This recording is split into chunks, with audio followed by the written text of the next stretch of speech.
सभी को नमस्कार। करियर फर्स्ट चैनल द्वारा यह डिक्टेशन आपको दिया जा रहा है। अच्छा मैटर है, ध्यानपूर्वक लिखेंगे। Ready, start. संविधान द्वारा ग्राम स्तर पर ग्राम पंचायतों, ब्लॉक या खंड स्तर पर पंचायत समिति तथा जिला स्तर पर जिला पंचायत के गठन की व्यवस्था की गई है। पंचायती राज व्यवस्था में महिलाओं की भागीदारी को सुनिश्चित किया गया है। प्रत्येक पंचायती राज संस्था में 1/3 स्थानों पर महिलाओं के लिए आरक्षण की व्यवस्था की गई है। इसके अतिरिक्त महिलाओं के आरक्षण में अनुसूचित एवं जनजाति की महिलाओं तथा अन्य पिछड़ा वर्ग की महिलाओं की भागीदारी के लिए इन जातियों की संख्या के अनुपात में आरक्षण की व्यवस्था की गई है। पंचायती राज संस्थाओं का कार्यकाल संविधान ने 5 वर्ष रखा है। यदि किसी कारणवश इन संस्थाओं को भंग किया जाता है तो 6 माह के अंदर चुनाव कराना आवश्यक हो जाता है। राज्य की संचित निधि से इन संस्थाओं को अनुदान देने की व्यवस्था की गई है।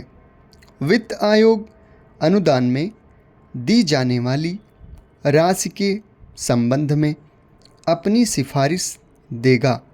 संविधान में राज्यों के लिए एक राज्य चुनाव आयोग के गठन का प्रावधान किया गया है, जो पंचायती राज संस्थाओं के चुनाव संपन्न कराएगा।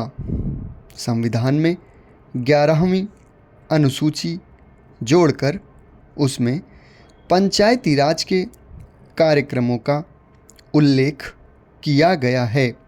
सिंचाई, पीने का पानी, पशुपालन, स्वास्थ्य की देखरेख, शिक्षा, बिजली तथा रसोई के लिए ईंधन की व्यवस्था करना पंचायत के मुख्य कार्यों के रूप में समाहित किए गए हैं।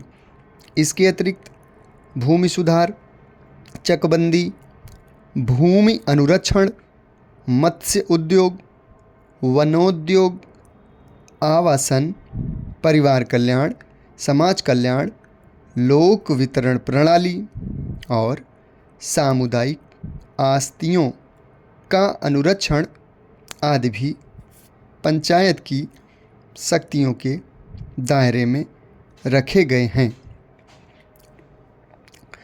भारत में स्वस्थ लोकतांत्रिक परंपराओं को स्थापित करने के लिए पंचायत व्यवस्था ठोस आधार प्रदान करती है।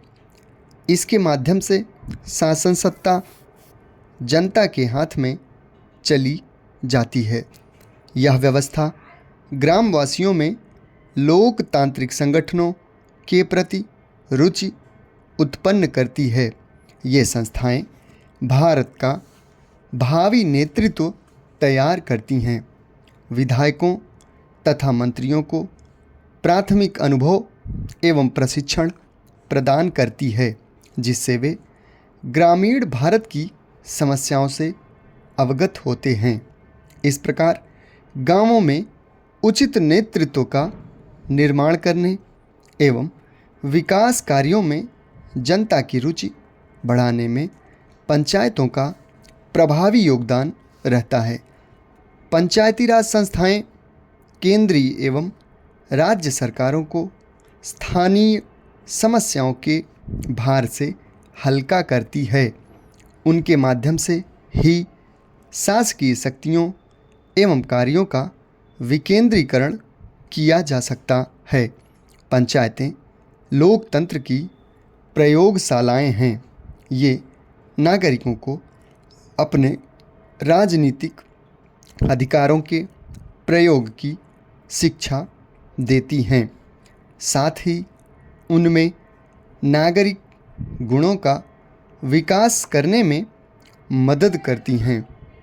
हमारी जनता इन संस्थाओं के माध्यम से शासन के बहुत करीब पहुंच जाती है। समाप्त। धन्यवाद।